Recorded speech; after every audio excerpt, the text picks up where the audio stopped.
আচ্ছা, সবাই rule number 79টা দেখতে পাচ্ছো পিডিএফ এ? রুল 79 দেখো, ইয়েলো রঙের যে স্লাইডটা আছে।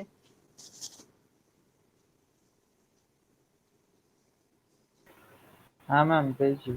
আচ্ছা আচ্ছা, ঠিক আছে। আগের দিন 77 অবধি হয়েছিল, আজ 79 থেকে স্টার্ট করছি। আচ্ছা, 79-এ কি বলছে যে clearance from building of low and medium voltage lines and service lines. মানে একটা বিল্ডিং এর উপর দিয়ে তো ওভারহেড লাইনগুলো যাবে, সেটা লো মিডিয়াম মানে লো ভোল্টেজ লাইন হোক বা হাই ভোল্টেজ বা মিডিয়াম ভোল্টেজ যেই লাইনই হোক না কেন, ওভারহেড লাইন যেগুলো যাচ্ছে একটা বিল্ডিং এর উপর দিয়ে, তার থেকে ওই বিল্ডিং এর থেকে কতটা ক্লিয়ারেন্সে বা কতটা গ্যাপিং এ আমি একটা তারকে রাখবো, একটা ওভারহেড লাইনকে রাখবো। তাহলে ফার্স্ট পয়েন্ট এখানে কি বলছে, where a low or medium voltage overhead line passes above or adjacent to or terminates on any building, the following minimum clearances from any accessible point on the basis of maximum sag shall be observed। মানে হচ্ছে যেখান দিয়ে ধরো বাড়ির অনেক দেখবে পাশ দিয়ে যে লাইনগুলো যায় পোলের মধ্যে দিয়ে, পোলের মানে অ্যাডজাসেন্ট, তোমার জানলা দিয়েও দেখবে দেখা যায় অনেক সময়, মানে হাইট এতটা নিচে থাকে। তো দোতলা বাড়ি হলে দেখবে অনেক সময় pole to pole side wise এরকম ওভারহেড লাইনগুলো যায়। তো এইবার বলছে যে কতটা ক্লিয়ারেন্স এরকম রাখা উচিত যেটা হয়তো আমাদের অ্যাক্সেসে আসবে না, মানে আমরা মানে ধরো বাড়ি থেকে এতটা ডিস্টেন্সে থাকবে জিনিসটা, বাট লেভেলটা সেম থাকবে, কিন্তু আমরা অ্যাক্সেস করতে পারবো, মানে বাইরে যদি হাত বাড়াই তাহলে কিন্তু তারটাকে ছুতে পাচ্ছি না। তো এরকম একটা গ্যাপিং এ আমরা একটা ক্লিয়ারেন্স রাখবো যদি অ্যাডজাসেন্ট হয়।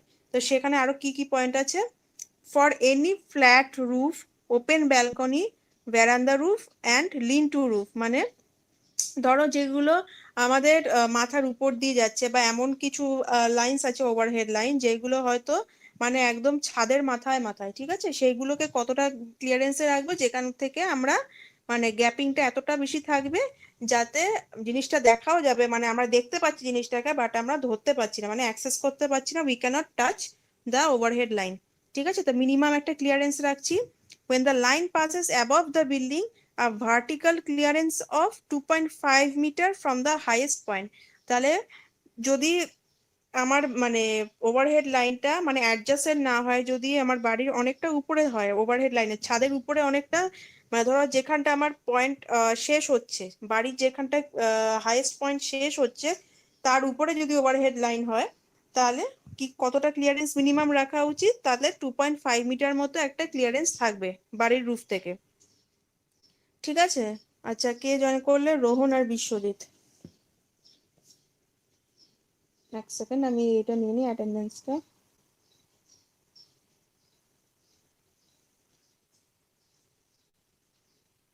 রোহন, বিশ্বজিৎ, সোমা সরকার,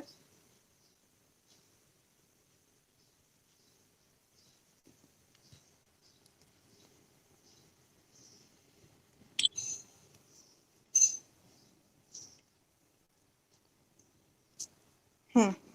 তাহলে আসছে মানে যদি আমার রুফ থেকে আমি ডিস্টেন্সটাকে মেজার করি তাহলে আমার কতটা পাচ্ছি, তাহলে 2.5 মিটার মতো ক্লিয়ারেন্স থাকবে from the highest point of the building.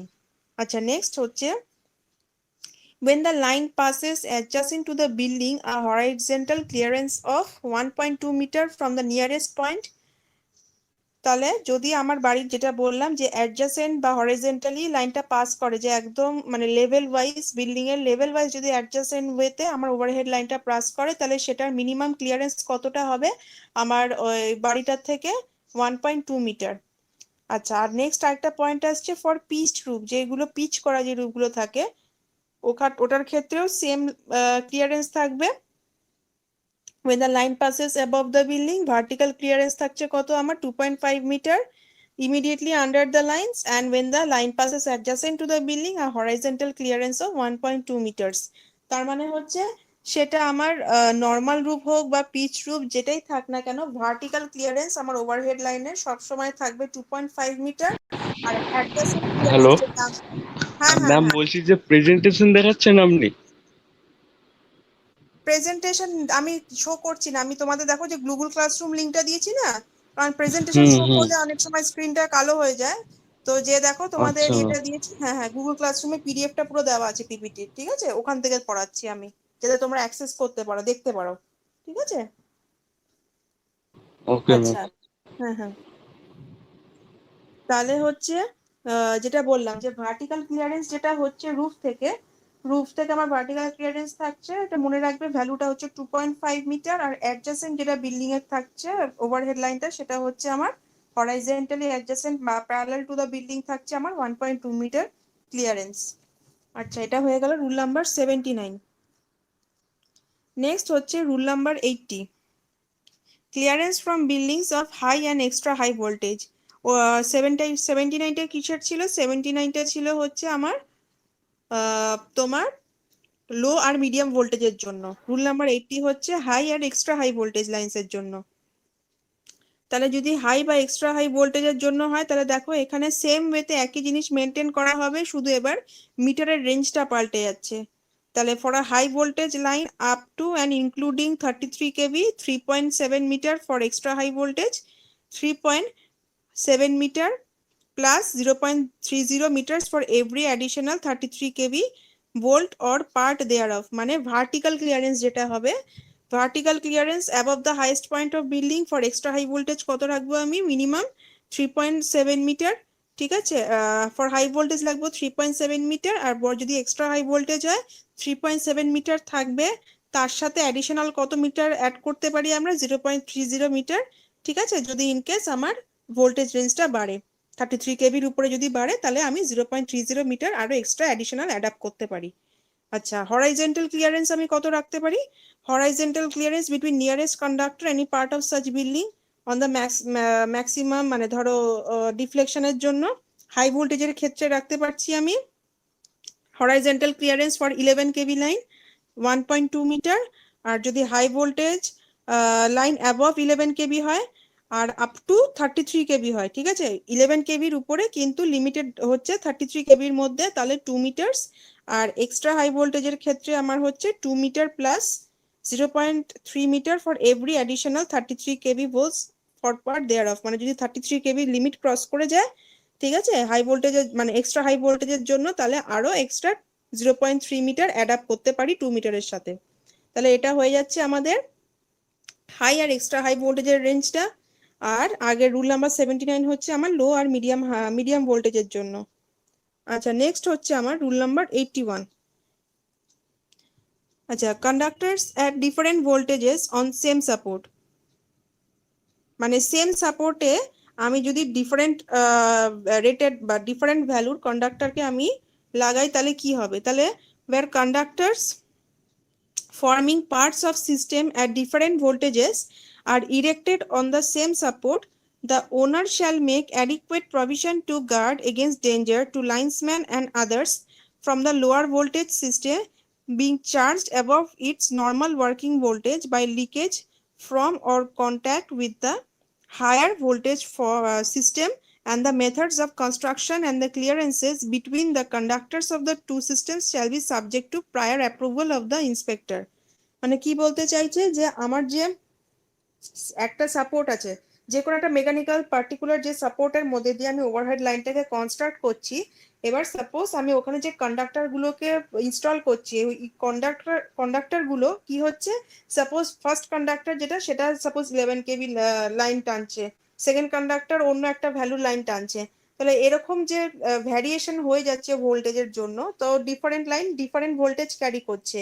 তো যে বেসিক্যালি যে মানে যে ওনার যে, ঠিক আছে, ওনার যে কি করছে, ওনারের অ্যাডিকুয়েট প্রভিশন কি করছে, যে যারা লাইনে উঠে কাজ করবে, যে লাইনসম্যান গুলো যারা কাজ করবে, তাদের জন্য একটা কোনো স্পেশাল কেয়ার বা কোনো সিস্টেম রাখতে হবে, যেখানে যদি ইনকেস ওই হাই মানে ভোল্টেজ ভ্যারিয়েশনের জন্য, যেহেতু different type of conductor, voltage ভ্যারিয়েশনের যদি ধরো কোনো লাইনে ধরো একটা কোনো লিকেজ হলো, ইনকেস যদি লিকেজ হয়, তাহলে সেটার জন্য যেন অ্যাডিকুয়েট অ্যামাউন্ট অফ ডেঞ্জারের ক্ষেত্রে যে প্রভিশনটা নেওয়া উচিত, সেটা যেন প্রোভাইডেড থাকে, ঠিক আছে। অ্যান্ড সেটা একটা মিনিমাম ক্লিয়ারেন্সের মধ্যে যেন লাইনটাকে মানে কনস্ট্রাক্ট করা হয়, দুটো কন্ডাক্টরকে যেন মিনিমাম ক্লিয়ারেন্স একটা মেনটেন করে লাইনটাকে কনস্ট্রাক্ট মানে ইয়েটা সাপোর্টের মধ্যে মিনিমাম ক্লিয়ারেন্স রেখে দুটো কন্ডাক্টরের মাঝখানে যেন সেটাকে কনস্ট্রাক্ট করা হয়, সেটা যেন একটা যারা ইন্সপেক্টর থাকে বেসিক্যালি তারা এসে যেন একবার ইন্সপেক্ট করে যায়। কারণ যদি ইনকেস কোনো রকম কন্ডাক্টরে কোনো রকম কাজ করতে হয়, তাহলে যারা লাইন্সম্যান যারা কাজ করবে, যারা এসে কাজ করবে ধরো কনস্ট্রাক্ট করার টাইমে কোনো রকম যাতে ডেঞ্জার না হয় সেটা একটা দেখার বিষয়। তো সেটার জন্য বলছে যে কন্ডাক্টরস এট different voltages on the same support যদি থাকে ইন কেস, তাহলে যেন যে ক্লিয়ারেন্স যেটা একটা মেনটেন করা হবে সেটা যেন এমন একটা রেঞ্জের মধ্যে থাকে বা এমন ভাবে কনস্ট্রাক্ট করা থাকে যে যখন আমার প্রয়োজন পড়বে লাইনটাকে আমার মানে ঠিক করার বা রিপেয়ারমেন্টের জন্য যদি কোনো রকম গন্ডগোল হয়, তাহলে সে কোনো রকম লাইনসম্যানের যাতে কোনো রকম ক্ষতি না হয়, ঠিক আছে, সে একটা ডেঞ্জারের একটা প্রভিশন ওরা দিয়ে রাখে। আচ্ছা, নেক্সট হচ্ছে রুল নাম্বার 85। 85 বলতে দেখো, stipulates maximum interval between supports, all conductor shall be attach to supports at intervals not exceeding the safe limits based on the ultimate tensile strength of the conductor and the factor of safety prescribed in rule number 76। মানে বলতে চাইছে যে আমরা যে rule number 76 A factor of safety নিয়ে বলেছিলাম, যেটা কোন ফ্যাক্টর অফ সেফটি হচ্ছে একটা পার্টিকুলার মেকানিক্যাল স্ট্রেংথের একটা রেশিও থাকে, ঠিক আছে, মেকানিক্যাল যে এটা থাকে তোমার বলতে পারি মানে লোড বিয়ারিং ক্যাপাসিটি যেটা থাকে, লোড বিয়ারিং ক্যাপাসিটি যেটা থাকে। তো এই কন্ডাক্টর গুলো যখন আমি মানে মানে অ্যাটাচ করছি পার্টিকুলার ওই তোমার বিমের সাথে, ঠিক আছে, তখন কি হচ্ছে যে ওর যে নিজস্ব মানে ফ্যাক্টর মানে যে পোলের সাথে যে আমি অ্যাটাচ করছি সেটার নিজস্ব লোড বিয়ারিং ক্যাপাসিটি যেটা আছে সেটাও যেন ক্রস না করে, ঠিক আছে। আরেকটা যে কন্ডাক্টরের নিজস্ব তো একটা ওয়েট থাকছে, কন্ডাক্টরের যে ডায়ামিটার সেটার একটা মেটেরিয়াল দিয়ে তৈরি হচ্ছে, যে ধরো পিভিসি বা যাই হোক না কেন, যেই টাইপের আমি লাইনের মেটেরিয়াল মানে কন্ডাক্টরের যে মেটেরিয়াল হোক না কেন, তার নিজস্ব একটা ওয়েট থাকবে, ভিতরে কন্ডাক্টর থাকছে, আরো কিছু মেটেরিয়াল থাকছে। তো সেই ওয়েট যেন কোনো রকম লিমিট মানে আমাদের যে একটা লিমিট দেওয়া হচ্ছে যে এর এই ক্লিয়ারেন্সের বাইরে বা এই ওয়েটের বাইরে যেন কনস্ট্রাকশন মানে জিনিসটাকে অ্যাটাচ না করা হয়, মানে এতটা সেফ লিমিট দেওয়া থাকছে, এই ওয়েট যেন লিমিট ক্রস না করে, যে কন্ডাক্টর হোক বা আমার যে পোলের যে স্ট্রেংথটা আছে, লোড বিয়ারিং ক্যাপাসিটির যে স্ট্রেংথটা আছে সেটা যেন লিমিট ক্রস না করে, মানে অত যদি তার ক্যাপাসিটি হয়, কন্ডাক্টর যেগুলো সেগুলোর সাথে অ্যাটাচ করা হবে সেগুলো যেন বিয়ার করতে পারে, ঠিক আছে, সেগুলো যেন সেই ওয়েটটা বিয়ার করতে পারে, এরকম স্ট্রেংথ লিমিটের মধ্যে রেখে কন্ডাক্টরকে যেন আমি অ্যাটাচ করি, ঠিক আছে। তো সেটাই বলছে যে stipulates maximum interval between supports, all conductor shall be attach to supports at intervals not exceeding the limit. তো লিমিট যেন ক্রস না হয়, ঠিক আছে। এটা হয়ে যাচ্ছে আমাদের রুল নাম্বার 85। আচ্ছা, নেক্সট যেটা আসছে রুল নাম্বার 87। আচ্ছা, রুল নাম্বার 87 এ কি হচ্ছে, line crossing or approaching each other, minimum clearance in metres between the lines crossing each other. তাহলে যেসব লাইন মানে ক্রিস ক্রস ওয়েতে লাগানো থাকছে বা তাদের মিনিমাম ক্লিয়ারেন্স কত হওয়া দরকার। তাহলে এখানে সিরিয়াল নাম্বার ওয়াইজ টেবিলে দেখো 5টা নমিনাল সিস্টেম ভোল্টেজ দেওয়া আছে লো মিডিয়ামের, তারপর সব হাই ভোল্টেজ। তো দেখো কত ক্লিয়ারেন্স থাকছে লো মিডিয়ামের ক্ষেত্রে 2.44, যদি 11 থেকে 66 কেবি রেঞ্জ হয় দুটো লাইনের মধ্যে কতটা ক্লিয়ারেন্স থাকবে। যদি 110 থেকে 132 হয় তাহলে 3.05। এরকম ভাবে পরপর চার্ট ওয়াইজ এটা দেওয়া আছে, এটা জাস্ট মনে রাখবে তোমরা ইসের জন্য, এমসিকিউর জন্য, ঠিক আছে, এই চার্ট তোমাদের লিখতে দেবে না, এটা ইনকেস এমসিকিউ তে যদি আসে এই চার্টটা টেবিলটা মনে রাখতে হবে। তো এটা স্টার মার্ক মানে ইয়ে করে রাখতে পারো, হাইলাইট করে রাখতে পারো পরে, যে টেবিলটা জাস্ট এটা মনে রাখতে হবে এমসিকিউর জন্য। যদি একটা নমিনাল সাপোজ একটা সিস্টেম ভোল্টেজের রেঞ্জ দিয়ে দিল, তাহলে জিজ্ঞেস করলো 4টে অপশন দিয়ে এমসিকিউতে যে কোন রেঞ্জের মধ্যে অ্যাকচুয়াল ভ্যালুটা থাকবে। আচ্ছা, এই যা এত অব্দি হয়ে গেল হচ্ছে রুল নাম্বার 87। নেক্সট হচ্ছে আমার rule number 138, penalty for breaking seal. The person breaking the seal shall be punishable with fine which may extend to 200 rupees, and the consumer, when he has not himself broken the seal, shall be punishable with fine. This may extend to 50 rupees unless he proves that all reasonable means in his power to ensure that the seal should not be broken. কোনো একটা equipment যেটা ধরো install করা হয়েছে but seal খোলার permission এখন অবধি দেওয়া হয়নি, তাহলে সেটার জন্য কি হতে পারে, ধরো যে পার্সন যে যার কোনো এরিয়াতে বা যেখানে ইনস্টল করছে ইকুইপমেন্টটা তখনও পারমিশন আসেনি যে জিনিসটা ইনস্টল করার পর তার সিল খুলে তাকে প্রপারলি আন্ডার কনস্ট্রাকশন চালানো হবে, তখন কি করা হয়, যদি ইনকেস কেউ এসে সেটা সিল খোলে বা যারা কনজিউমার যারা হচ্ছে তারা যদি ইনকেস উইদাউট মানে হায়ার অথরিটির পারমিশন ছাড়া যদি কোনো রকম সিস্টেম মানে কোনো রকম যে নিয়মটা আছে, ধরো কোনো রকম নিয়ম যেটা বলে দিচ্ছে যে এই এই রুলস এর মধ্যে এই কদিন এটাকে রাখতে হবে তারপর জিনিসটা প্রপারলি অপারেট করা যাবে, কিন্তু যে যার বাড়িতে ইনস্টল হচ্ছে বা যে জায়গায় ইনস্টল করা হচ্ছে সেখানে যদি কেউ কোনো রকম ভাবে রুলস ব্রেক করে সিলটাকে ভেঙে দেয় মানে রিকোয়ার্ড টাইমের আগেই, তাহলে তাকে একটা ফাইন পেমেন্ট করতে হয়, সেটা একটা পেনাল্টি থাকে। তো এটা হয়ে যাচ্ছে আমাদের রুল নাম্বার 138।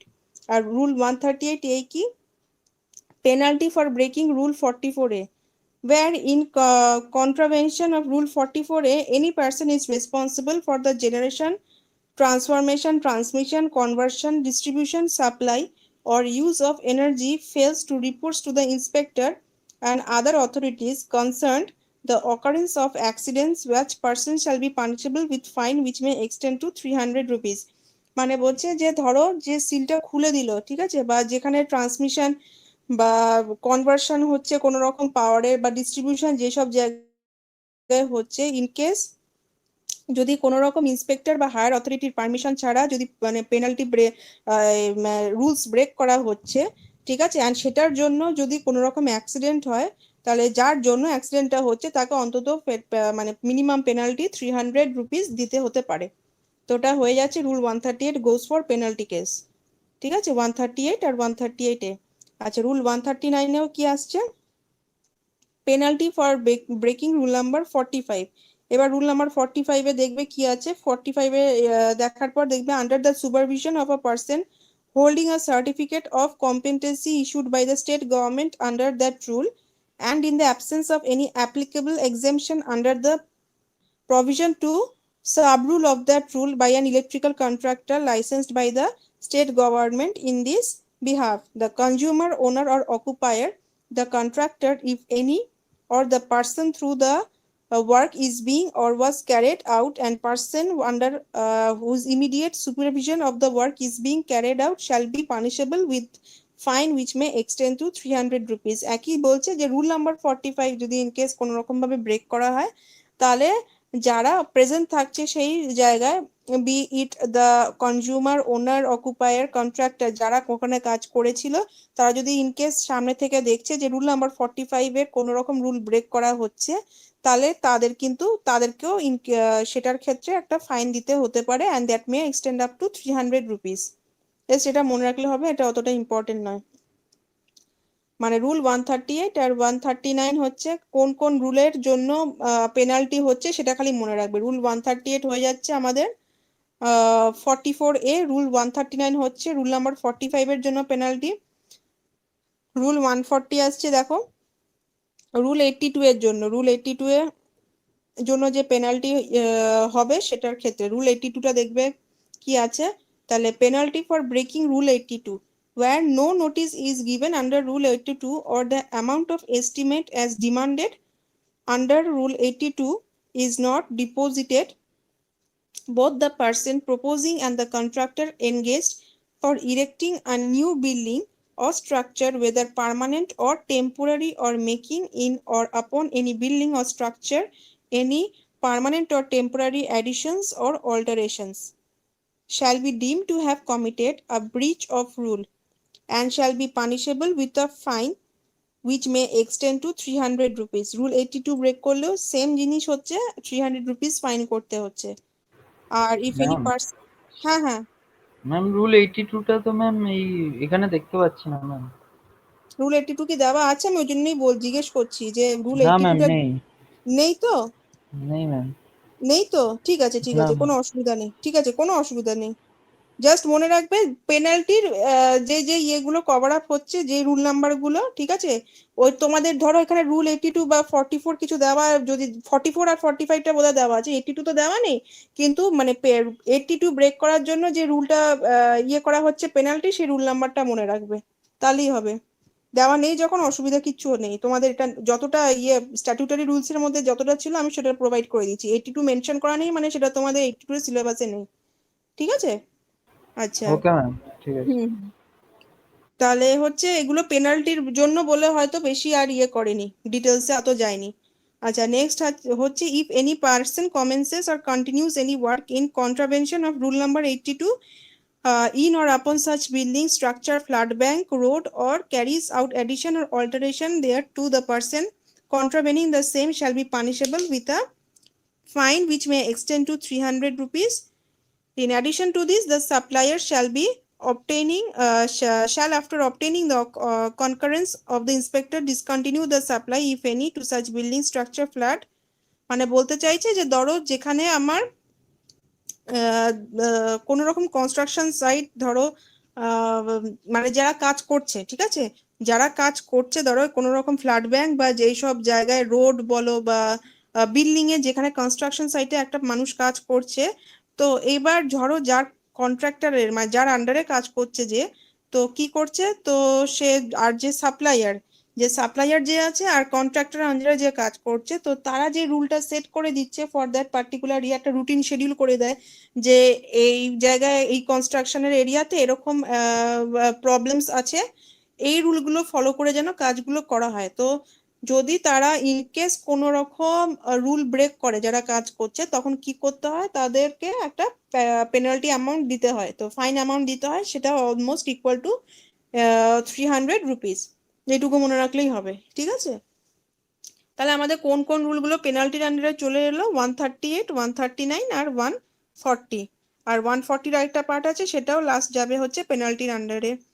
রুল 140A হচ্ছে penalty for breaking rule 77, 79 or 80, where a person is responsible for any construction which results in contraventions of the provisions of Rule 79, 77, 79 or 80, he and the contractor whom he employs shall be punishable with a fine which may extend to 300 rupees, and in case of continuing breach with a further daily fine which may extend to 50 rupees। মানে যা বলছে সেটার পরেও যদি discontinue ওয়েতে যে কাজ করছে সেটা রুলটা ব্রেক করতেই থাকে কন্টিনিউয়াসলি, তাহলে তার ফাইন মানে পার ডেইলি বেসিসে 50 রুপিস করে বাড়তে থাকবে।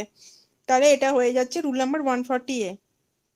আর রুল 141 কি বলছে, যে any person other than inspector or any office appointed to assist the inspector who being responsible for the observance of any of these rules commits a breach shall be punishable with a fine of 300 per breach, and in case of continuing breach with a further fine which may extend to 50 rupees for 7 days after first during which the breach has continued। মানে টানা 7 দিন তাকে fine দিতে হচ্ছে। তাহলে যদি ইনকেস কোনো রকম রুল মানে বলার পরেও যদি ব্রেক করে, ঠিক আছে, যে একটা এগ্রিমেন্টের মধ্যে যেটা কাজটা করার কথা, ঠিক আছে, ব্রিজ বলতে হচ্ছে মানে বেসিক্যালি যে মানে যে এগ্রিমেন্ট বা যে কন্ডাকশনের জন্য যে কাজ কন্ডাকশনের জন্য যে এগ্রিমেন্টটা করা হয়েছে, তো সেটার বাইরে যদি কোনো যে কাজ করছে সে যদি কাজ করা কন্টিনিউ করে সেই রুলের বাইরে, ঠিক আছে, আমি যতটা বলে দিচ্ছি তার বাইরে যদি, কন্ট্রাক্টরের কথার বাইরে যদি, এগ্রিমেন্টের বাইরে যদি কোনো রকম এক্সট্রা কাজ যেগুলো দরকার নেই, বা ধরো এমন কোনো কাজ করছে যেটা ওই এগ্রিমেন্টের মধ্যে পড়ছে না, সেটার বাইরে যদি কোনো রকম কাজ হয়, তাহলে পার ডেইলি বেসিসে এরকম এক্সট্রা চার্জেস মানে ফাইনের জন্য টানা 7 দিন কাটতে পারে। এটা হচ্ছে বেসিক তোমাদের পেনাল্টির এটা গেল। আচ্ছা, নেক্সট আসছে যেটা তোমাদের do's and don'ts for substation operators as listed in Indian standard। আচ্ছা, তোমাদের আর কি কি আছে দেখো, do's and don'ts আছে, meaning and causes of electrical accident আছে, procedure for rescuing a person who has received an electric shock, methods of providing artificial respiration মানে যার অ্যাক্সিডেন্ট হচ্ছে তাকে আর্টিফিশিয়াল রেসপিরেশন দিয়ে কিভাবে ইয়ে করা যেতে পারে, আর প্রিকশন কি কি নেওয়া যেতে পারে মানে যারা সাবস্টেশন বাড়িতে কাজ করছে, যাতে অ্যাক্সিডেন্ট গুলোকে অ্যাভয়েড করা যায়। এবার হচ্ছে আর কোনো রকম রুলস নেই, তো এখানে প্রচুর রুলস আছে, এগুলো কিন্তু তোমাদেরকে স্টাডি করতে হবে। আচ্ছা, এগুলো কি একবারও পড়া হয়েছে? মানে আজকে যেগুলো পড়ালাম সেগুলো বাদে এতদিন অবধি যা পড়েছি সেগুলো কি একবারও দেখা হয়েছিল?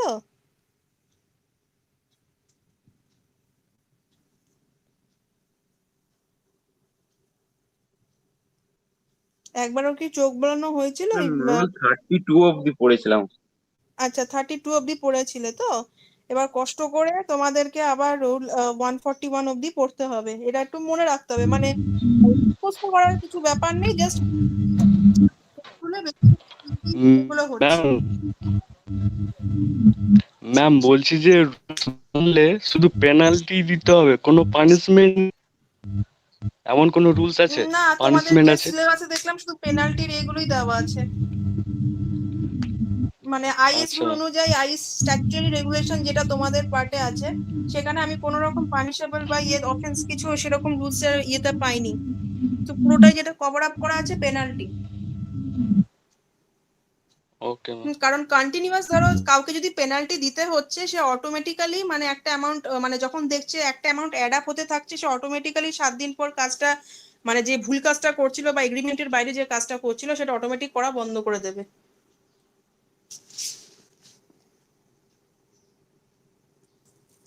আচ্ছা, তাহলে এইগুলো একটুখানি ভালো করে পড়তে হবে, রুলগুলো মনে রাখাটাই একটুখানি মানে এসের বিষয়, যে ভালো করে যদি একটুখানি রিভাইজ করো, এগুলো প্রত্যেকদিন একটু গল্পের মতো করে পড়বে, তাহলে মনে থাকবে ভালো করে।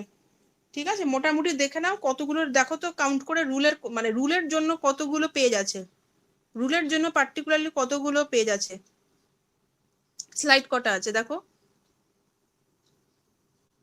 রুল 29 থেকে স্টার্ট হচ্ছে, গুনে বলো। 22টা মনে হয়। আচ্ছা, 22টা পেজ আছে, তাহলে 22টা পেজ ভালো করে পড়তে হবে তোমাদের। এই টোটাল এই পিডিএফ এর স্লাইডটা বোধহয় 29 না 30টা পেজ, তার মধ্যে 22টা পেজ যদি রুল হয়, তাহলে সেটা ভালো করে প্রত্যেকদিন একবার করে রিভাইজ করতে হবে, তাহলে গুলিয়ে যাবে ফর শিওর যদি ভালো করে না ইয়ে করো। এগুলো প্রচুর রুলস আছে, এটাই একমাত্র চ্যাপ্টার যেটা একটু বেশি মনে রাখতে হবে। অন্য চ্যাপ্টার গুলোতে কিন্তু এত অসুবিধা নেই, মানে এত রুলস বা এইসব টাইপের কিছু ইয়ে নেই, তো এইটা একটু ভালো করে ইয়ে করতে হবে। আচ্ছা, নেক্সট আসছি যেটা do's and don'ts. Do's and don'ts for substation operators as listed in Indian standard. তাহলে কি কি আমাদের মানে মানে ডু মধ্যে আমাদের কি কি দরকার আর কি কি করার মানে দেখার দরকার নেই, ঠিক আছে? মানে কি কি করবো আর কি কি করবো না, যারা কাজ করছে তারা কি করবে আর কি করবে না। তো ফার্স্ট হচ্ছে check wiring to make sure it's properly insulated, the right choice for the job, example labeled for use outdoors or in work areas with hazardous substances. মানে আমি যে কন্ডাক্টরটাকে ইনস্টল করছি, যা ওয়ারিংটাকে যে ইনস্টল করছি, তো সেটা যেন প্রপারলি ইনসুলেটেড থাকে। কেন? কারণ যাতে কোনো রকম তারে গন্ডগোল থাকলে কোনো রকম লিকেজ না হয়, তার জন্য প্রপারলি আমাকে ইনসুলেটেড রাখতে হবে। Next, the right choice for the job, মানে হচ্ছে right choice for the job বলতে আমি যে ওয়্যারিংটাকে ইনস্টল করছি সেটার যে মেটেরিয়াল দিয়ে তৈরি, সেটা ধরো আমি এমন একটা জায়গায় ইনস্টল করছি যেটার মধ্যে খুব পাথর ফাথর রিলেটেড এরিয়া, রাফ সারফেস, তার মধ্যে দিয়ে তারটাকে আমাকে পাস করাতে হবে, তার মধ্যে দিয়ে তারটাকে আমাকে ইনস্টল করতে হবে। তাহলে কি হবে, যে কোনো রকম হ্যাজার্ডাস সাবস্টেন্স, পাথর কাঁচ যাই থাক না কেন, যদি কোনো রকম হ্যাজার্ডাস সাবস্টেন্স থাকে, কোনো রকম ক্ষতি যেন তারটা না হয়, মানে মেটেরিয়ালটা যেন এতটাই ভালো হয় বা ভালো কোয়ালিটির হয় যে কোনো রকম হ্যাজার্ডাস সাবস্টেন্সের মধ্যে দিয়ে যদি তারটাকে একবারও পাস করানো হয়, তারটার বাইরের মেটেরিয়ালে যেন কোনো রকম ক্ষতি না হয়। আচ্ছা, check that electrical connections are tight. এবার ওয়্যারিং তো আমি দেখে নিচ্ছি মেটেরিয়াল কি টাইপের মেটেরিয়াল ইউজ করছি বা সেটা কতটা বিয়ার করতে পারবে কিনা, হ্যাজার্ডাস সাবস্টেন্স বা ইনসুলেশন কিরম আছে। এরপরে আমাকে কি দেখতে হবে, যে আমি যে কারেন্টটা পাস করাবো বা ইলেকট্রিক্যাল কানেকশন যে আমি স্টার্ট করবো ওয়্যারিং এর মধ্যে দিয়ে, প্রপারলি ইলেকট্রিক্যাল কানেকশন যেখান থেকে শুরু করছি সেই কানেকশন যেন টাইটলি কানেক্টেড থাকে। তোমরা নিজেরাই দেখেছো যে ল্যাবে, যখন তোমরা ল্যাবে সামান্য কানেকশন করতে যদি এদিক ওদিক লুজ হতো, একটা ভ্যালুর কতটা ভ্যারিয়েশন আসতো যখন মাল্টিমিটারে দেখতে, হতো কি হতো না? হ্যাঁ ম্যাম, হতো। হ্যাঁ তাহলে লুজ কানেকশনের জন্য কিন্তু হিউজ একটা ডিফারেন্স চলে আসে, মানে অ্যাকচুয়াল যে ভ্যালু আসার কথা তার থেকে অনেকটা মানে আন্ডার রেটেড ভ্যালু দেখায়। তো পার্টিকুলার টাইট কানেকশন থাকলে কি হবে, অ্যাকচুয়াল যে ভ্যালুটা সেটাই প্রোভাইডেড সেই ভ্যালুটা বা সেই অ্যামাউন্ট অফ কারেন্টটাই ফ্লো করবে ওয়্যারের মধ্যে দিয়ে।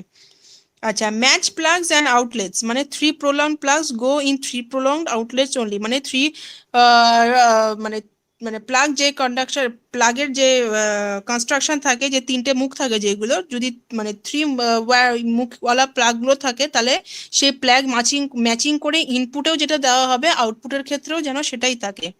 ঠিক আছে, নেক্সট হচ্ছে read and follow manufacturers instructions for electrical equipment, মানে একটা ইনস্ট্রাকশন পেজ যেটা দেওয়া হয় ইনস্টলমেন্টের পর যে কিরকম ভাবে অপারেট হবে, তো সেই ইনস্ট্রাকশনগুলো প্রপারলি ফলো করতে হবে। নেক্সট হচ্ছে leave work on energised equipment to qualified workers, মানে যে কাজটা করছে, মানে যারা যে ইকুইপমেন্টের যারা কাজটা করেছে তা মানে যদি কোনো রকম অসুবিধা হয় বা কোনো রকম ফল্ট দেখা যায়, যারা এক্সপার্ট বা যারা এই ওয়্যারিং বা এইসব নিয়ে কাজ করে তাদের উপরেই কাজটা ছেড়ে দেওয়া দরকার। ঠিক আছে, মানে যদি কোনো রকম অসুবিধা হয়, কোনো যারা বেসিক্যালি এইসব নিয়ে কাজ করছে, যারা ইলেকট্রিশিয়ান, যারা এক্সপার্ট বা কোয়ালিফাইড যারা এই ফিল্ডে আছে, তাদেরকে দিয়ে সেই রিপেয়ারমেন্টটা করানো দরকার। নেক্সট হচ্ছে obey warnings to stay away from electrical circuits and locked out equipment, মানে ওয়ার্নিং যে ইকুইপমেন্টগুলোর থেকে বলে দেওয়া হবে ইনস্ট্রাকশনে, সেই ইলেকট্রিক্যাল সার্কিট বা ইকুইপমেন্টের থেকে দূরে থাকতে হবে। wear rubber gloves and any other assigned protective clothing and equipment, rubber গ্লাভসের ক্ষেত্রে কি হয়, যেহেতু rubber bad insulator of electricity, তো কোনো রকম রিপেয়ারমেন্টের সময় যারা কাজ করছে তারা যদি রাবার গ্লাভস পরে কাজ করে তাহলে আর কোনো রকম প্রোটেক্টিভ ক্লোদিং পরে কাজ করে ইকুইপমেন্ট রিপেয়ারমেন্টের সময়, তাহলে ইলেকট্রিক শক খাওয়ার চান্সেস খুব কম। নেক্সট হচ্ছে keep machines and tools lubricated, ঠিক আছে, মানে মেশিন অ্যান্ড টুলস লুব্রিকেটেড কেন, কারণ হচ্ছে মেশিনে যদি প্রপারলি তেল ফেল দিয়ে লুব্রিকেশন না করা হয় অনেক সময় দেখবে জং ধরে যায়, তো সেটা যাতে না হয় সেজন্য প্রপারলি মেশিন আর টুল যেন লুব্রিকেটেড থাকে। নেক্সট হচ্ছে keep the work area clean and promptly and properly dispose of oily rags, papers, sawdust or anything else that could burn, তাহলে ওয়ার্ক এরিয়া যেখানে ইলেকট্রিক্যাল মেশিনস গুলো আছে বা ইলেকট্রিক্যাল ওয়্যারিং গুলো আছে সেখান থেকে কি কি ক্লিন আপ রাখতে হবে, যেগুলো র্যাগস বা কিছু যেগুলো আছে, ঠিক আছে, অয়েলি র্যাগস বা পেপার যেগুলো আছে, সডাস্ট অর এনিথিং, সেগুলো ক্লিন রাখতে হবে, কারণ যদি সেইগুলো তোমার ইনফ্লেমেবল হয়, ঠিক আছে, মানে যদি হট করে কোনো রকম ইলেকট্রিসিটির জন্য আগুন ধরে যায় তাহলে কিন্তু পুরো এরিয়ার একটা অ্যাক্সিডেন্ট হতে পারে, তো সেরকম টাইপের জিনিস আমাদের কিন্তু একটুখানি মানে ক্লিন আউট করে সেই এরিয়া থেকে রাখতে হবে। নেক্সট হচ্ছে use extension cords only when authorised and of the right capacity, ধরো কোনো একটা তার মানে সাইজে একটু ছোট হয়ে গেল, তাহলে সেটাকে এক্সটেনশন কর্ড দিয়ে সেই সাপ্লাইটাকে আমরা সেই সাপ্লাইটাকে টানছি, তাহলে অথরাইজেশন যদি থাকে সেখান থেকে আমার এক্সটেনশন কর্ড দিয়ে নেওয়ার সেই সাপ্লাইটাকে, তাহলে একমাত্র সেটা প্রয়োজন মতো ইউজ করা উচিত। নেক্সট হচ্ছে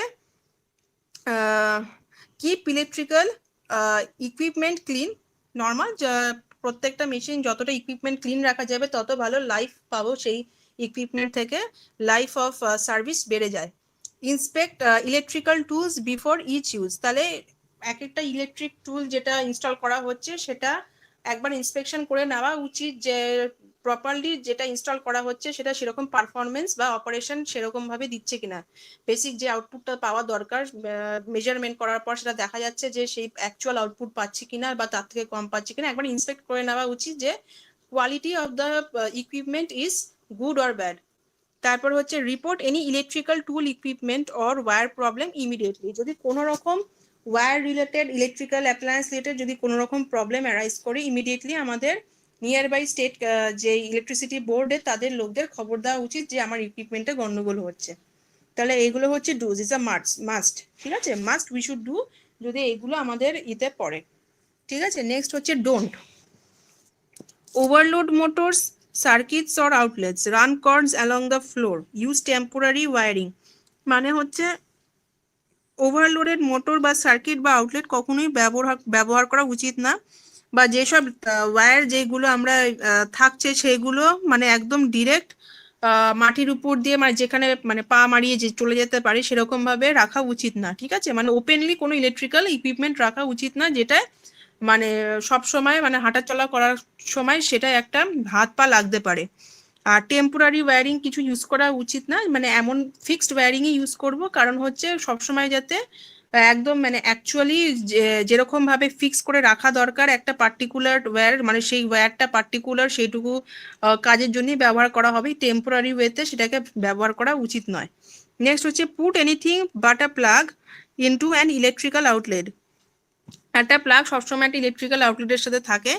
touch anything electric with wet hands, মানে হচ্ছে যদি আমরা ভেজা হাতে যদি কোনো রকম ইলেকট্রিক্যাল অ্যাপ্লায়েন্স ধরি, ঠিক আছে, তাহলে সেটার ক্ষেত্রে ইলেকট্রিক শক খেতে পারি। Leave machinery or heating equipment running unattended after working hours. তাহলে অনেক সময় দেখবে আমরা ধরো গিজার বা যেগুলো কোনো রকম ইলেকট্রিক্যাল ইকুইপমেন্ট যেগুলো আমরা মানে কাজ হয়ে গেছে তারপরেও অনেক সময় ভুল করে জ্বালিয়ে মানে সুইচ অন করে দিয়ে চলে যাই, তো সেগুলো কিন্তু করা উচিত নয়, ঠিক আছে? তো ইনকেস যদি কোনো রকম অ্যাক্সিডেন্ট হয় সেগুলো থেকে হতে পারে, তো কাজ হয়ে যাওয়ার পর ইকুইপমেন্ট গুলোকে আমাদের সুইচ অফ করে দেওয়া দরকার।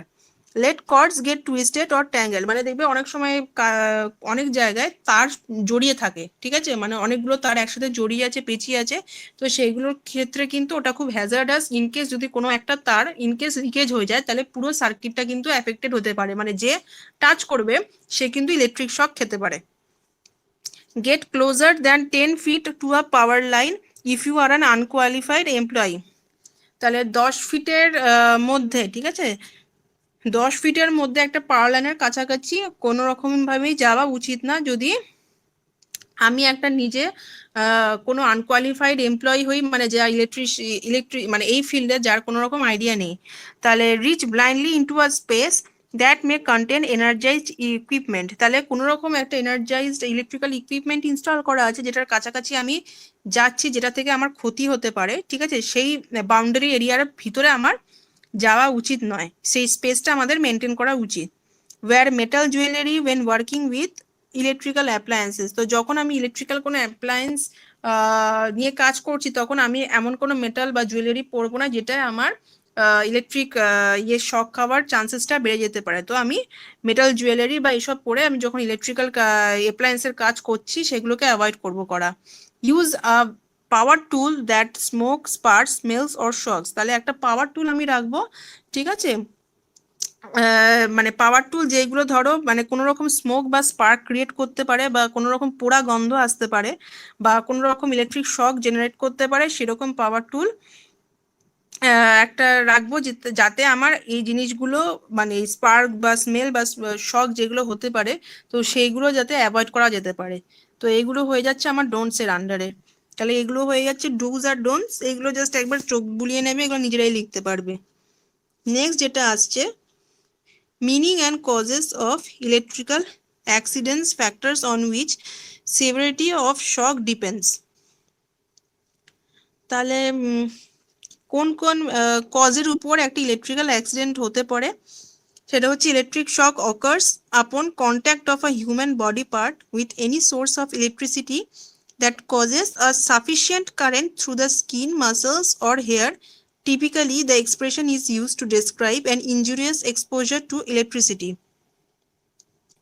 তাহলে ইলেকট্রিক শক জেনারেলি মানে কখনো একটা হিউম্যান বডিতে মানে একটা হিউম্যান কখনো একটা ইলেকট্রিক শক খায় যখন একটা সাফিসিয়েন্ট অ্যামাউন্ট অফ কারেন্ট সেই স্কিন বা মাসেলের মধ্যে দিয়ে মানে ফ্লো করার মতো একটা পাথ তৈরি হচ্ছে। Typically the expression is use to describe an injurious exposure two electricity, মানে তখনই কোনো রকম লিকেজ থাকলে একটা হিউম্যান বডিতে ফ্লো করার পাথ পেয়ে যায়, কারণ তখন ওটা একটা লো রেজিস্টিভ বডি হিসাবে কাজ করে হিউম্যান বডিটা। The minimum current a human can feel depends on the current type, মানে আমি একটা এসি না ডিসি কারেন্ট ফিল করব সেটা আমার মিনিমাম একটা হিউম্যান বডি ফিল করতে পারে depending on the AC or DC type of current and frequency. A person can feel at least 1 milliampere of AC at 50 to 60 hertz. তাহলে এসির ক্ষেত্রে আমি কত অ্যামাউন্ট কারেন্ট ফিল করতে পারি 1 milliampere, while at least for DC 5 milliampere. The current may, if it is high enough, cause tissue damage or fibrillation, which leads to cardiac arrest. Current of 60 milliampere of AC or 300 to 500 milliampere of DC can cause fibrillation. মানে হচ্ছে যদি 300 থেকে 500 milliampere of DC current flow করে কোনো human বডির মধ্যে দিয়ে electric shock যারা খাচ্ছে, তাহলে টিস্যু ড্যামেজ হয়ে যেতে পারে। আর এসির ক্ষেত্রে যদি 60 মিলিয়াম্পিয়ার ফ্লো করে, তাহলে সেটার ক্ষেত্রেও টিস্যু আমার হিউম্যান বডির ড্যামেজ হয়ে যেতে পারে। তো এগুলো হচ্ছে রেঞ্জ, যে মিনিমাম কতটা শক আমরা ফিল করতে পারছি যখন মিনিমাম একটা কোনো শক খাচ্ছি। ঠিক আছে, তাহলে 1 মিলিঅ্যাম্পিয়ার ফর এসি আর 5 মিলিঅ্যাম্পিয়ার ফর ডিসি, আর কতটা শক খেলে আমরা আমাদের বডির টিস্যু ড্যামেজ হতে পারে সেটা রেঞ্জটাও দেওয়া আছে। আচ্ছা, 3 primary factors affect the severity of the shock a person receives when he or she is a part of an electrical circuit. মানে একটা পার্সন যখন ইলেকট্রিক শক খাচ্ছে, তাহলে সে কতটা সিরিয়াসলি শকটা খাচ্ছে সেটা 3টে ফ্যাক্টরের উপর ডিপেন্ড করছে। কি কি factor? Amount of current flowing through the body, মানে কত মিলিঅ্যাম্পিয়ার অফ কারেন্ট তার বডির মধ্যে দিয়ে, মানে কত অ্যাম্পিয়ারের কারেন্ট তার বডির মধ্যে দিয়ে ফ্লো করছে। Path of the current through the body, মানে কোনখান দিয়ে, কোন পাথ দিয়ে বডি ফ্লো করছে। আর length of time the body is in the circuit, আর কতক্ষণ ধরে একটা সার্কিটের সাথে একটা বডি টাচ হয়ে আছে। ঠিক আছে, তাহলে হচ্ছে অ্যামাউন্ট অফ কারেন্ট, মানে কতটা অ্যামাউন্ট অফ কারেন্ট ফ্লো করছে, ফার্স্ট ফ্যাক্টর। সেকেন্ড ফ্যাক্টর হচ্ছে কোন পাথ দিয়ে ফ্লো করছে, মানে হাত থেকে পা অব্দি বা কোনো রকম, মানে কোন লিস্ট রেজিস্টিভ পাথটা চুজ করেছে, বডির কোন পার্টের মধ্যে দিয়ে পুরো ফ্লো করছে সেটা, আর কতক্ষণ ধরে ফ্লো করছে সেটা। তাহলে প্রসিডিওর ফর রেস্কিউইং কি কি আছে? যে ইলেকট্রিক শক খাচ্ছে, don't touch the injured person, সবসময় বলা হয় যে ইলেকট্রিক শক খাচ্ছে তাকে খালি হাতে না ধরতে। If he is or she is still in contact with the electrical current, মানে যতক্ষণ যদি সে সুইচের সাথে লেগে থাকে, সেই বডিটাকে একদমই টাচ করা উচিত না, কারণ যে টাচ করবে তার মধ্যে দিয়ে বডিতে কারেন্ট ফ্লো করা শুরু করে দেবে, কারণ ওটা একটা ক্লোজড পাথ আরেকটা পেয়ে যাবে। আচ্ছা, নেক্সট হচ্ছে call emergency number if the source of the burn is at high voltage wiring or lightning, মানে হচ্ছে কোনো এমার্জেন্সি নাম্বারে ফোন করতে হবে যদি এক্সট্রা হাই ভোল্টেজ লাইনের সাথে সে শক খেয়ে থাকে। Don't get near high voltage wires until the power is turned off, তাহলে যতক্ষণ না পাওয়ার সুইচ অফ করে দিচ্ছে ফ্রম মেন সোর্স, ওই হাই ভোল্টেজ লাইনের সামনে যাওয়াই উচিত না। Overhead power lines usually are not insulated, মানে পাওয়ার লাইন যেগুলো ওভারহেড হয় সেগুলো জেনারেলি ইনসুলেটেড থাকে না। তো stay at least 20 feet about 20 feet, মানে অন্তত 6 মিটার দূরে বলছে দাঁড়িয়ে থাকতে। Further if wires are jumping and sparking, মানে যদি কোনো রকম ফল্টের জন্য এরকম স্পার্ক ক্রিয়েট হচ্ছে আর তারগুলো ধরো ঝুলে ঝুলে পড়ছে, তখন কিন্তু ওই তারের সামনে আমাদের একদমই যাওয়া উচিত না। মিনিমাম ডিস্টেন্স কতটা দূর থেকে দেখা উচিত? 6 ফিট, 6 মিটার থেকে আমাদের দূরে দেখা উচিত, মানে অন্তত 20 ফিট দূরে। এবার হচ্ছে don't move a person with an electrical injury until he or she is in immediate danger, তাহলে একটা পার্সনকে কোনো রকম মুভমেন্ট করানো উচিত নয় যে অলরেডি একটা ইলেকট্রিক্যাল ইনজুরিতে মানে আছে, যদি সে না মানে খুব বেশি ডেঞ্জারের মধ্যে বা খুব সিরিয়াস কন্ডিশনে যদি সে না পৌঁছায়। Turn off the source of ইলেকট্রিসিটির সোর্স বন্ধ করে দেবে, সুইচ অফ করে দেবে if possible. If not, move the source away from you and the person using a dry non-conducting object made of cardboard, plastic or wood, মানে হচ্ছে ওই সুইচটাকে কিভাবে মুভ করবে বা মানুষটাকে কিভাবে নিয়ে আসবে, মানে ফ্রম সেফটি, মানে সেফটি জোনে, মানে একটা কার্ডবোর্ড বা নন কন্ডাক্টিং যে মেটেরিয়াল যেগুলো হয়, bad conductor of electricity, wood বা যে টাইপের মেটেরিয়াল, তো সেইগুলো দিয়ে যদি পারো তাহলে সেইগুলোর সাহায্যের সাথে সেগুলো ইউজ করে সাহায্য করে মানুষটাকে পুরো মানে ইলেকট্রিক যেখান থেকে টাচ হয়ে বডিটা আটকে আছে সেই কন্ট্যাক্ট থেকে সেপারেট করা যেতে পারে। তারপর হচ্ছে being CPR if the person shows. হ্যাঁ বলো।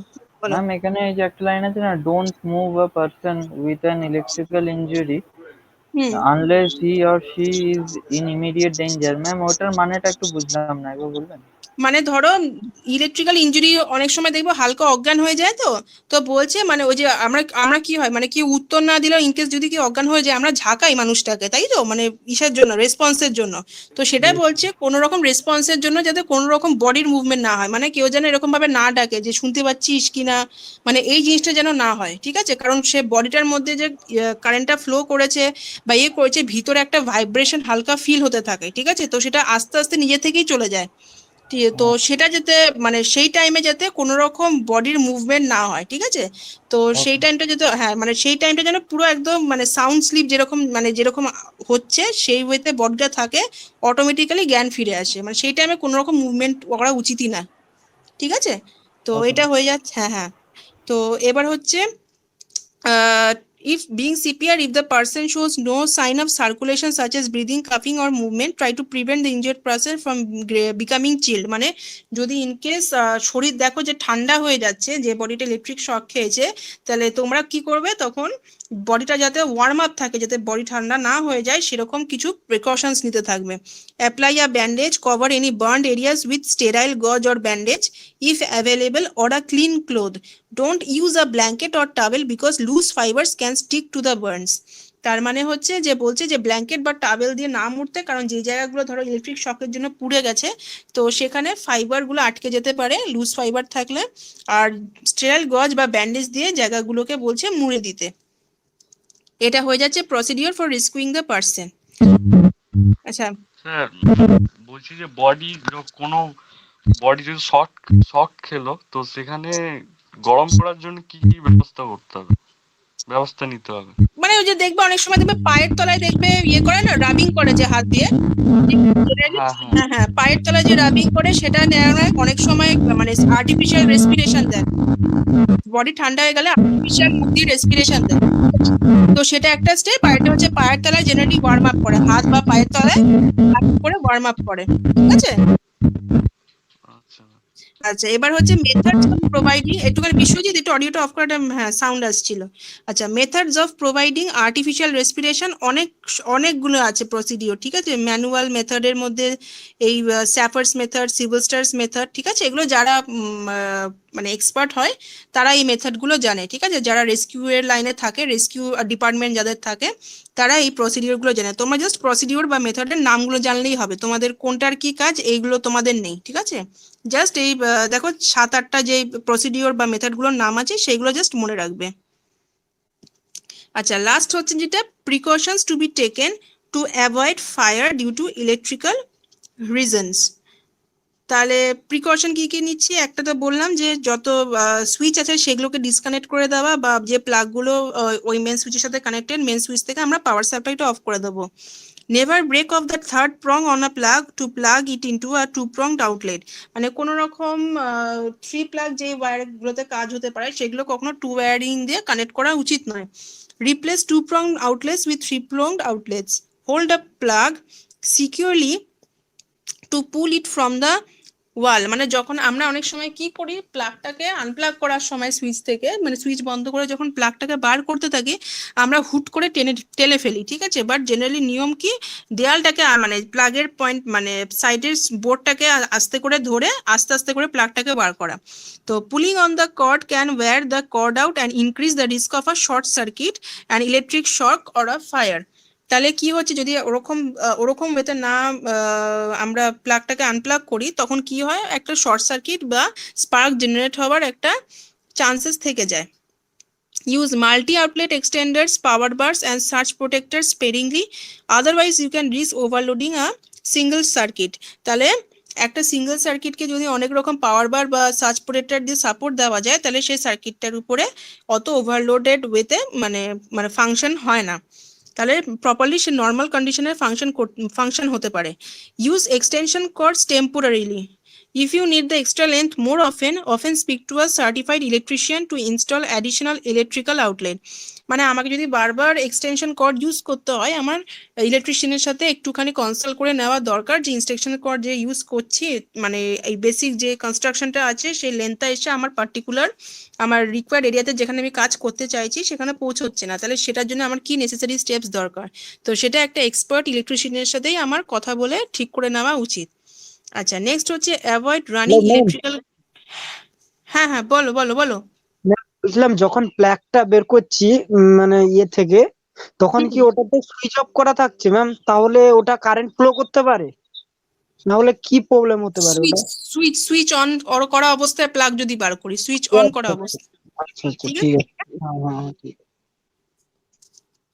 এবার নেক্সট হচ্ছে avoid running electrical cord beneath carpet. কার্পেটের নিচে কখনোই ইলেকট্রিক্যাল লাইন পাস করানো উচিত নয়, ঠিক আছে। কার্পেটের মানে যে একটা সারফেস, ওপেন সারফেসের মধ্যেই বেসিক্যালি এটা রাখা উচিত, ঠিক আছে। তো কার্পেট তো একটা তোমার কাপড়ের ইয়ে হচ্ছে, তো সেখানে যদি কোনো রকম তার গরম বা ফল্ট হয়ে যায় কোনো রকম, পুরো কার্পেটে কিন্তু আগুন লেগে যেতে পারে। তো ইলেকট্রিক্যাল কর্ড কখনোই কার্পেটের নিচ দিয়ে মানে ইয়ে করা উচিত নয়, রাখা উচিত নয়। Keep electrical cord away from sources of heat and water.